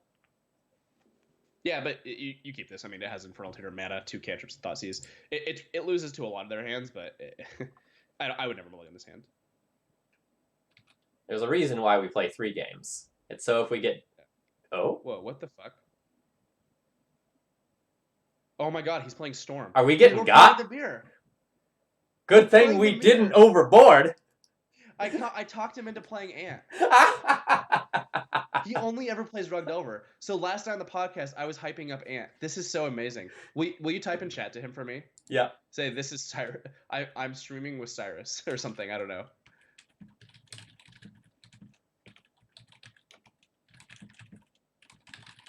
I'm streaming with Cyrus. This is hilarious. What's up, Arkin? Yeah, so that was really smart of you to draw the Duress. I would underground see Duress here because obviously his hand is good because he went Swamp Duress, which means, and I'm saying he because I am personally very good friends with my opponent. I don't want it. I normally use gender neutral pronouns, but I actually know my opponent in real life. We're good friends and host podcasts together. So I Duress here off an Underground Sea because obviously it's good to do so because he took the Thoughtseize. So that's like, if he's not taking Infernal Tutor, he probably has a kill next turn. Bobby Green says hi, who got 2nd at Vintage Champs a couple years ago. Okay, so he should have played out his lines at Diamond. That was a mistake, but let's see. Oh, he's playing Badlands. I don't play Badlands. He's playing a different list than me. What are you doing? Okay. Let's see. So 1, 2, 3, 4, 5. So what's annoying about the LED is if you don't take it now, you can never take it. Right. They also don't have he doesn't have a piece of blue mana, so he can't cantrips are bad currently. Tutor. And if he draws an Infernal Tutor, he doesn't just have the kill. So if he draws exactly Ad Nauseam, we just die. That's a 1 of. Yeah, I feel like I'm supposed to take the LED, let him duress me back, and then I'm more likely to rebuild from this given the resources that I have, I think.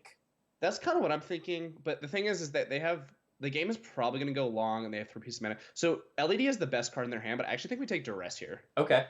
Because otherwise he can just take Infernal Tutor. And then we're not in the best position. We're like 1 card away from just winning the game. So Okay, if I leave them with all the rituals, am I just gonna die to an Infernal Tutor though? You do, but they don't have a cantrip, and you know you die to Infernal Tutor or Dark Petition or Ad Nauseam, but they don't have a cantrip, and I don't know. So It's a hard choice. I think it's real close on this one. I kind of feel like I kind of suck at the Storm Mirror. I always lose to people that are better than me, so I never know. Man. I can see taking the duress, hope to fade for a turn, and then be incredibly advantaged. Yeah, I think I would take the duress here. We also don't know that he's going to play out the LED because it was correct to play out the LED last turn, and he Yeah, but if didn't. he didn't do it last turn, he might not do it this turn either. But since we tanked on that duress, there's a pretty good chance he plays it out now. It's weird he's not playing my list. That kind of surprises me. Can I just say that? He should be. Okay, cool. So if we find an LED, we win.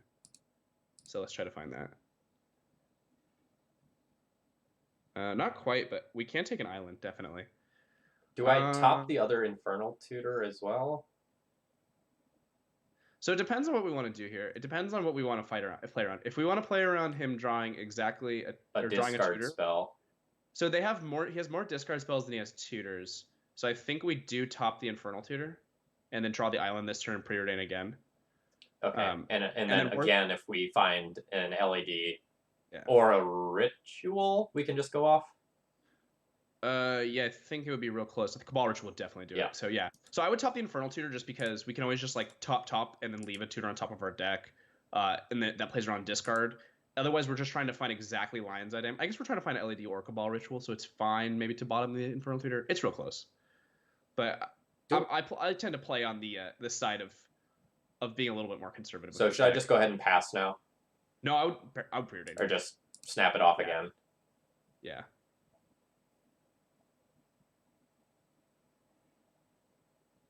Okay, so I would just top the Infernal Tutor and then draw the Brainstorm and kill next turn. Okay. Worth noting, I think you should play out your Lotus Petal because it represents Flusterstorm and also protects your red mana because red mana is the most important part of your hand right now, probably. Well, not really, but it just represents something. Yeah, the fear is real. Yeah, and there's no reason not to play it out because you don't really care about... Storm is not going to be the limiting factor here.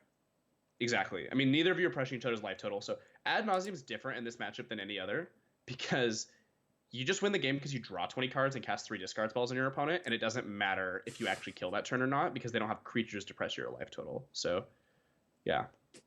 Yeah, I forget when it was, but I think it was on Twitter sometime. I saw you post a matchup of some, like, absurd, like, turn 23 Storm Mirror. Yeah, it was against Martin Vonacek, 42D. WTF, it's not better is correct. We do not have Ad Nauseam in our deck because we sideboarded for a Rug Delver. That was really funny that he led on Trop. Yeah, that's like the most Rug Delver start possible, like Trop go. Yep. Okay, so unless he can't even have Flusterstorm here, we just win. Surgical will be annoying, but unless he drew something and has a kill, no.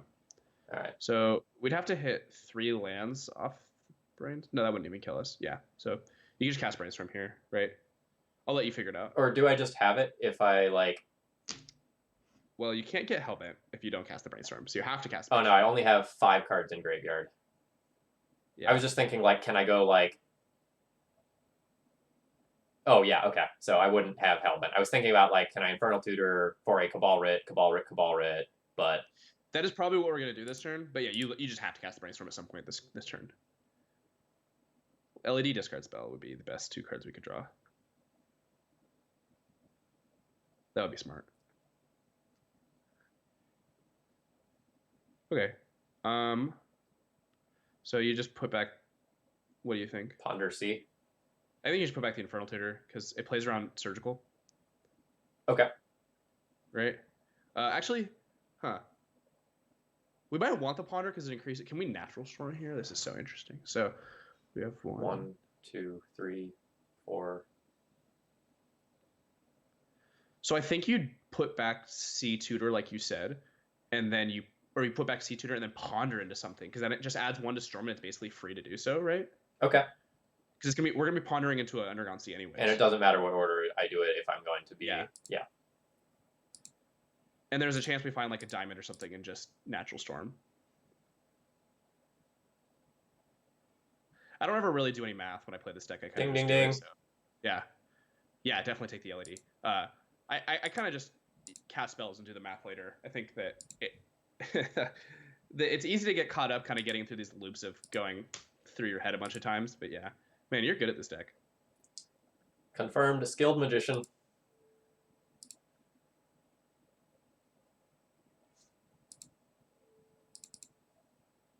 So let's see. So we have 9, 12 mana here. So we go down to 10, and then we can add +4 Storm. So we can Tutor Chain here. Yeah, so I don't even need to Past in Flames, right? Yeah. So I just crack for black and then Infernal Tutor. And then get Infernal Tutor, yeah. Because let's see. Because we get Infernal Tutor, that's Storm 8. Infernal Tutor, that's Storm 9. Tendrils, that's Storm 10. Sorry, Chad. I had to move Cyrus out of the way for the second. The Infernal Tutor mana symbols were behind him. Oh, yes. Yes. That's pretty funny. And then even if they surgical you here, it would, 1, add 2 Storm, but also you just go get the Dark Petition. I suck at math too, dude. I am not good at arithmetic. The deck is more just about playing. I actually had a huge tweet today that got like 20-something retweets that I talked about that. So do I go for one more Infernal Tutor here to play around like Flusterstorm? Oh, he had the Flusterstorm, but no blue mana. Wait, type in chat. Tell him you should have played my list. Oh, you conceded. no! He's complaining about having bad lands, and I don't play bad lands. So I'm just going to say that. It's literally a bad land. And yeah. Cool, nice. Well, that was pretty funny that we sideboarded for Rug Delver and then ended up winning anyways. Still got Very there. Smart.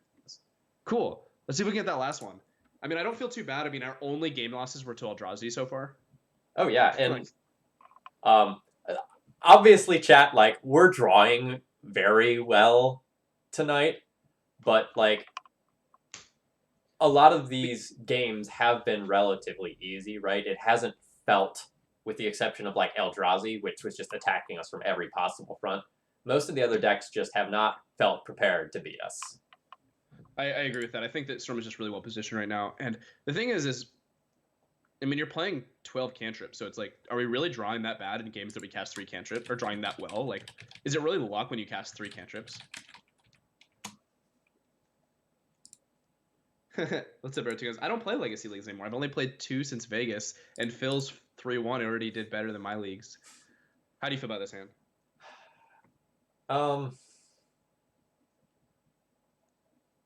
So I feel like I'm missing both mana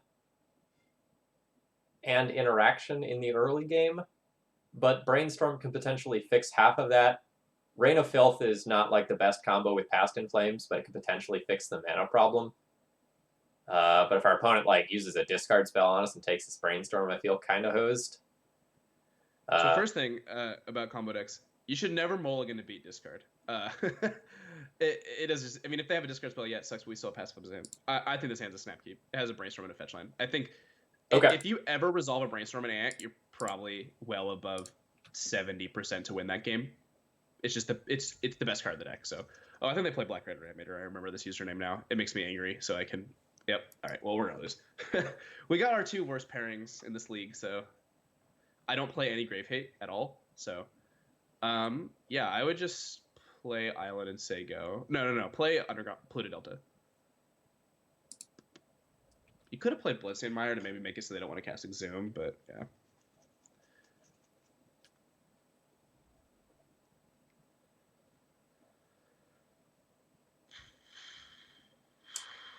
Yeah. Yeah. I mean, you can still win this game if you... Yeah, if my opponent draws again and we just like natural tendrils or something like that, like... Yeah, I mean, you get to maybe hide something with a Brainstorm. Like, if we can... We could have main phase Brainstorm to try and find LED, but... Like, if we found Infernal Tutor LED, we would have won, so... Oh, Jesus.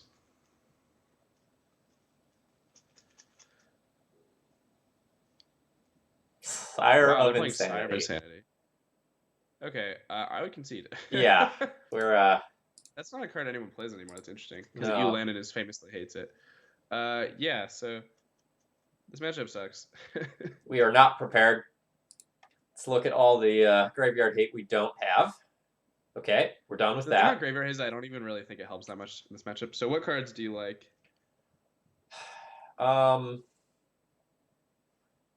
I feel like most of the time, if they get a creature into play, you lose. So I don't think I want to try to board things like Echoing Truth or Chain of Vapor necessarily to fight the creatures. I feel more inclined to run things like Duress. Yeah, I like one Echoing Truth because of Iona and Chancellor. Okay. What's up, Population Control X? So I bring in the 4 cards on the left-hand side, like the top 4 left cards. I bring in all 4 of those. Okay. I can see that. Like, I don't want to go overboard with these bounce effects because, like, again, you're diluting your deck. And, like, all right, let's be honest. If they put a Gristlebrand into play, draw some cards, you're probably not beating that, right? Like, they attack, they gain 7. Like, they can probably dump another creature into play. Even if they don't, just the ability to refuel turn after turn after turn is brutal. Yeah, so what's hard about this matchup is that they're not only faster than you, they also play 8 discard spells. So you're just not beating the 8 discard spell half of their deck a lot of the time. So I don't really like... I don't think you need 15 lands in this matchup. I board out a basic. So since you have 2 islands, I board out an island. I think you can board out Swamp also. Rain of Filth is too slow. Like, just pull this and go down to 13? No, you mean yeah. It could be Swamp instead, I see. Yeah. And I take out a Rain of Filth. The game's not going long enough for that to really become you're never valuable. Gonna have lands in play in this matchup, in my experience, that it matters. And then I actually take out 2 Thoughtseize. Because if you're playing the game of just discarding each other, they top deck way better than you, and they just discard you, and you just lose, and they have like Faithless Looting and any draw. If they ever resolve an Entomber or Faithless Looting, discard is just dead, basically, because all their top decks are so good. So I do this. If I had a piece of Grave Hate and another Chain of Vapor, I would board those in, and I would board out the other 2 Thoughtseizes. I think you can board out Preordain in this matchup, but I'm kind of a fan of just... I think the way you win this matchup is that they're not a very good deck, and you are. You're consistent and powerful, and they're not consistent, but they are powerful. So the way you win is them just not having their best draw, and you just playing 12 cantrips and winning because you're playing 12 cantrips. Yeah, so one thing that I think is kind of important for matchups like this, where you're mostly attacking via discard, is that once a creature is in the graveyard, you can't fight the top of the deck except with just a couple of cards. So they are going to top deck so much better than you are. Yeah, because they're suddenly a 1-card combo, and you need like usually 4 cards in hand to combo off. Yeah, so that's one reason we're bringing the Flusterstorms though, and that's why they're in the sideboard, is that they're the most effective card at fighting the top of your opponent's deck. Cool. So, I mean, we kept a slow hand last game and just got turn 2'd. This hand's good though. Is it? We're lacking black mana, but I guess we have like a Flusterstorm for their first thing that they're doing and a Brainstorm to find the black mana. So Passing Flames is incredible in this matchup because it negates their discard half of their deck, and Flusterstorm beats the combo half of their deck a lot of the time. You're not winning almost any game they keep 7.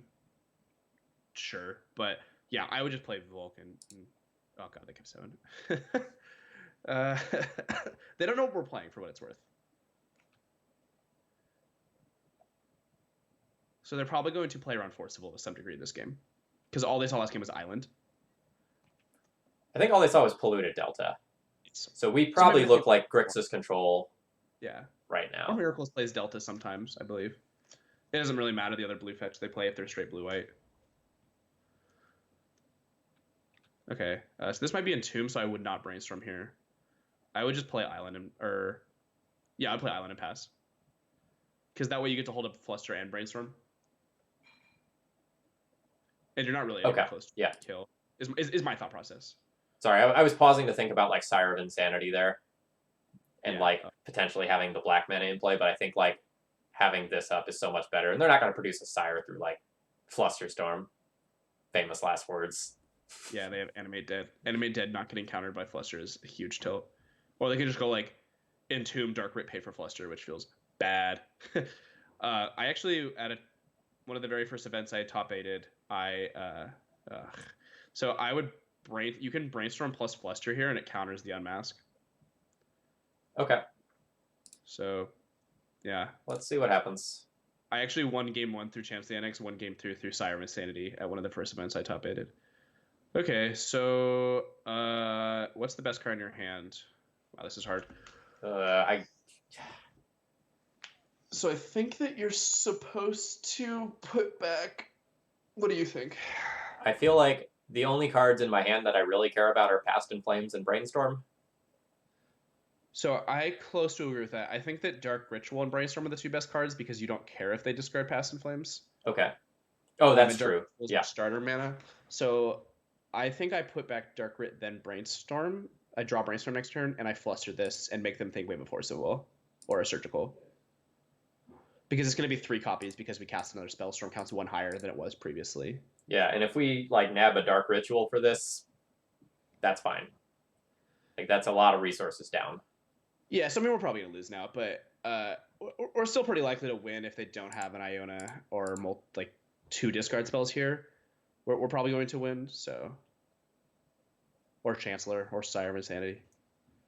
We could win through Sire of Insanity this game actually. Yeah, the Past in Flames plus double Ritual going to the graveyard would mean that we're still very much live there. Yeah, if we draw an LED, we actually do win through Sire of Insanity. So maybe they can't actually combo off this turn also because they use this, and we don't care about them taking any card in their hand. Lotus Petal is probably the best card in their hand, but it's fine. So I think this matchup's real bad for Storm in a vacuum, but I actually have this is one of my highest match win percentages, and I think a lot of that is people not being great at playing Black Red Remainer. But I think Senior Stompy is pretty good. Oh, well they must have Grave Hate. Well, we're not playing around that. Yeah, I would just Brainstorm here. What's their Grave Hate? Fairy Macabre. Okay. All right, so just like fire this off now, see if we can make something happen.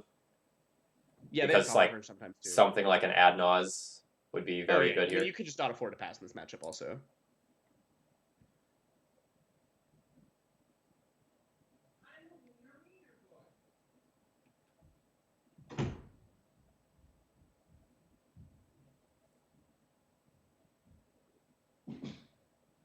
All right, so there's a Grizzlebrand. Okay, so we have a land, so I think we can actually win this turn. Oh, really? Well, yeah, we're gonna get off Brainstorm. So if you put back land, Cabal Ritual, right? Okay. You can go fetch, Dark Rit, Cabal Rit, flashback, Past in Flames, Brainstorm, and if you hit there, you win. If you don't hit there, then you weren't going to win anyways because there wasn't a business spell in the top 3 cards of your deck, so who cares? Is my thought process. Does that math work out for that? Okay, so put back this and this. Or is it better to put back the Lotus Petal rather than the Cabal Ritual? Because we can only play 1 land this turn. We need the mana for the Lotus Petal. Oh, okay. Or Cabal Rit and Lotus Petal make the same amount of mana, right? Because I'm not going to have Threshold. Or... No. You need the colored mana from Lotus Petal. Oh, I see. Yeah, Chylith, they have a Gristlebrand in their graveyard and 3 cards in hand, so we're not playing around Grave Hate here. So then you get a black source here, I guess, probably Underground Sea, right? All right, and we go ham. Or we try to. So, yeah, let's see. Yeah, you just cannot beat Grave Hate here, so. Yep.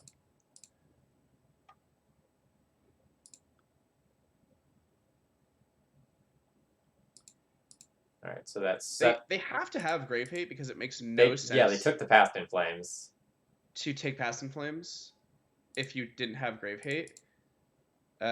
Technically correct there was to cast Piff, hold priority, cast Cabal Ritual, because that plays around them surgically in the pit, but then they could just Surgical Brainstorm with this anyways, so it doesn't matter.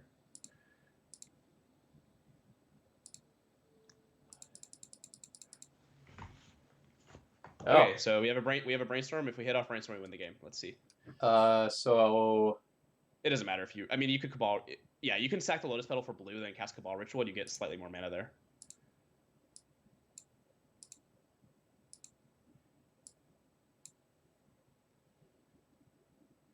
All right, so 8 in graveyard goes down to 7. Yeah, and then just make sure you don't use your blue mana. Or I would die.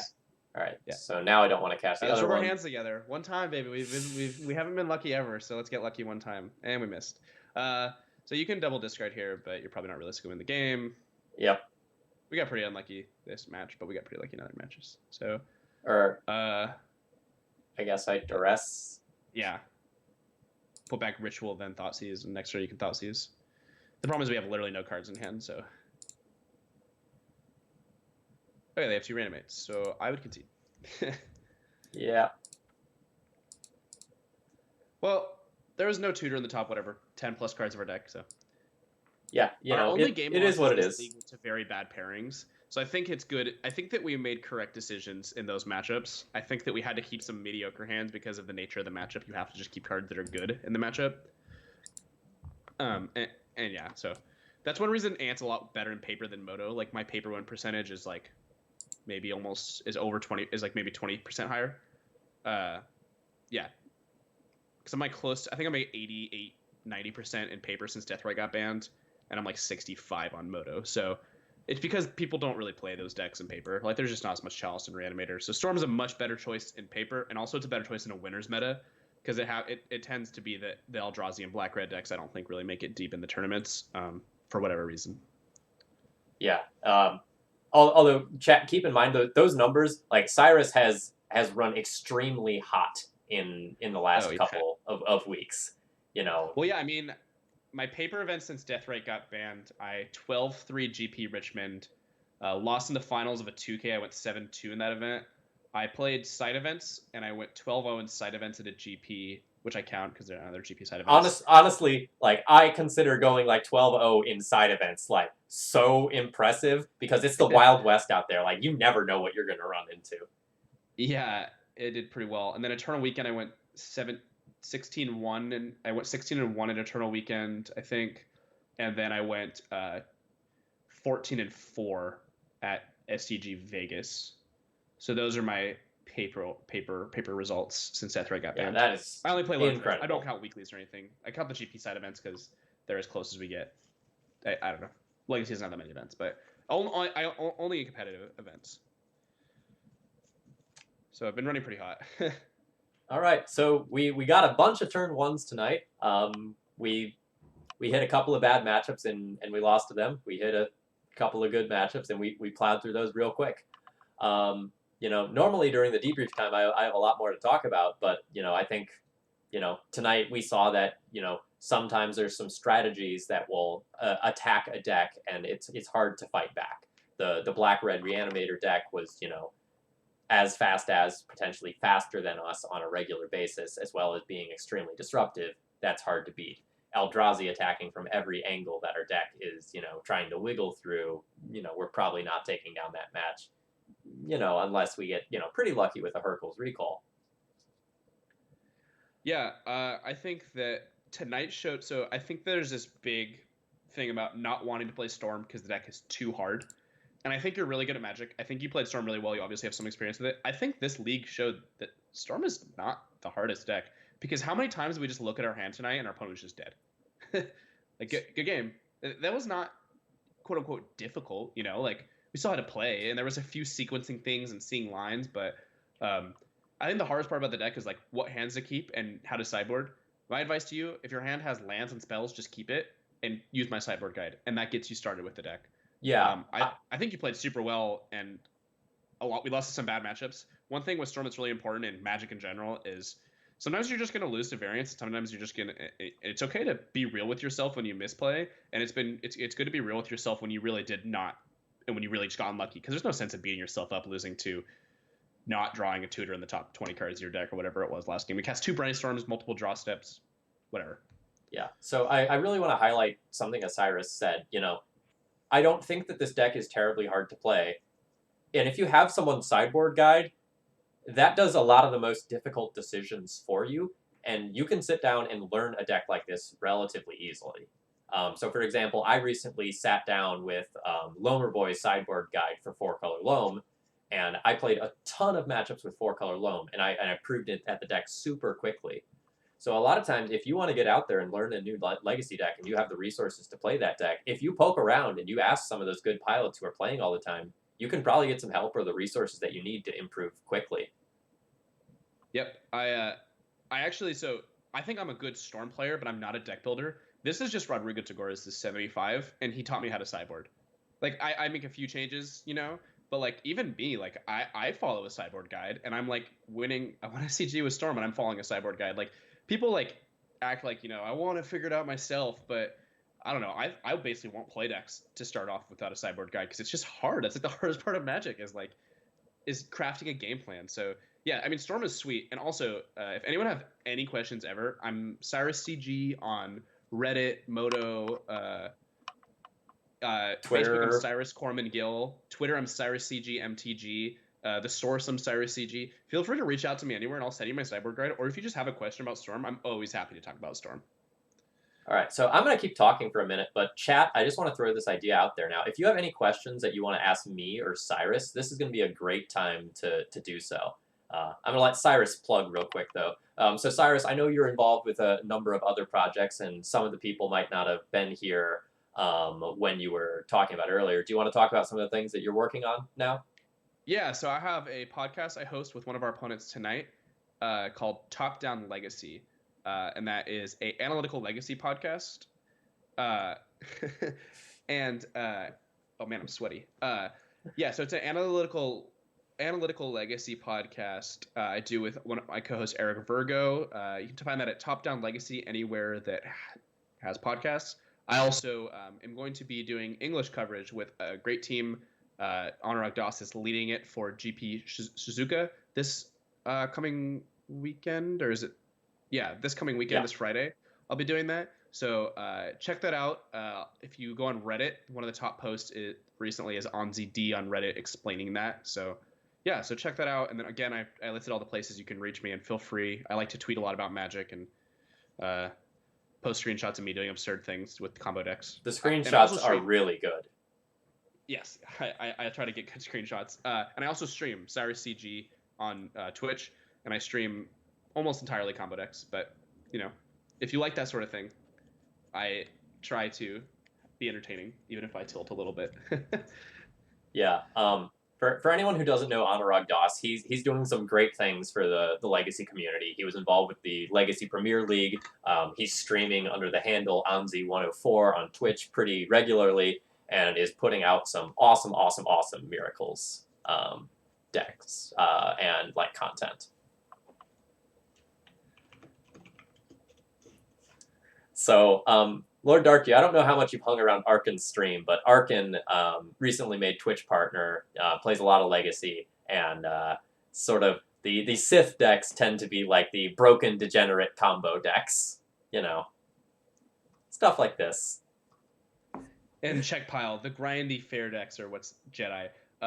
Also, if you're not following Arkin, I will be doing a stream with Arkin soon as well, a similar thing that we did tonight. I did one with Arkin before, and it went really well.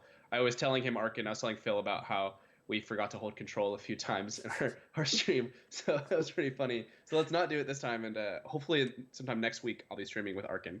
Actually, I will be as well. Oh, wow. On Saturday the 8th, instead of playing a couple of the side events at SCGCon, I'm going to pop home for a few minutes, and I'm going to do a D&T stream with Arkin on Arkin's channel. Oh, do you live in Virginia? I do. I actually live in Roanoke. That's awesome. I have to skip out on the Invitational because it was 3 weeks after the Open I won, and I can't afford a $600 plane ticket to Roanoke, Virginia. So I'm going to be at GP Portland playing Modern, but yeah, that's going to be sweet. Good luck at that. Yeah, it's going to be a fun event. So, I don't want to, blatantly advertise for SCG, but I'm going to plug this event because it's cool. They have this weird cube draft for an absurd amount of money, and the way you qualify for the cube deck is winning an event of a format. So there's a legacy, modern, standard, and I don't know, a couple other events that feed into this crazy cube draft for $10,000 or something like that. So there's basically something that's going to be a big 1K legacy event or something like that. And if you win, you happen to get a bonus entry into another event for a bunch of money.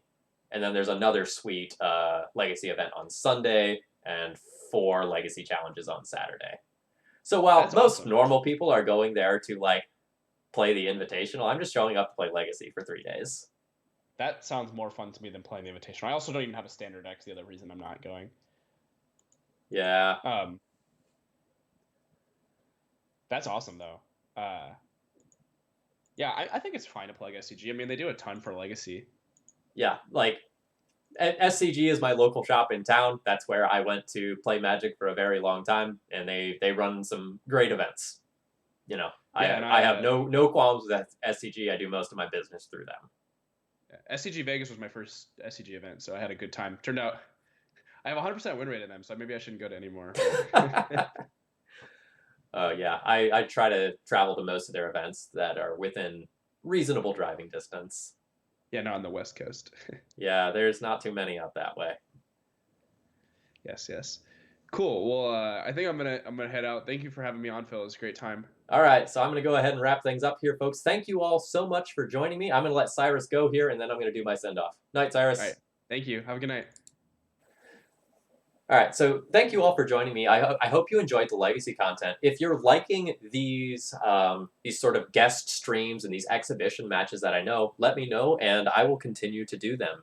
And if you enjoy this content, please consider doing something to support my channel, whether it's subscribing, following, reaching out to me, for some content creation of some other kind. Do something to support the Legacy streamers that you love, and we'll keep the great content coming. It's not just me. There's lots of good people out there like Arkin and Anurag who are doing great stuff. Support them. And speaking of that, I'm going to do my part, and I'm going to see if there's anyone streaming Legacy that I can host. And there is. I'm going to go ahead and host Scavenging Cloud, who is playing some Legacy D&T. Or sorry, XJ Cloud, who is playing some Legacy D&T. So, folks, I put my sort of like anticipated schedule for the next couple of days up on stream. So I will be back on Saturday afternoon with some Black-White D&T to make up for that stream that I only partially got through before. Good night.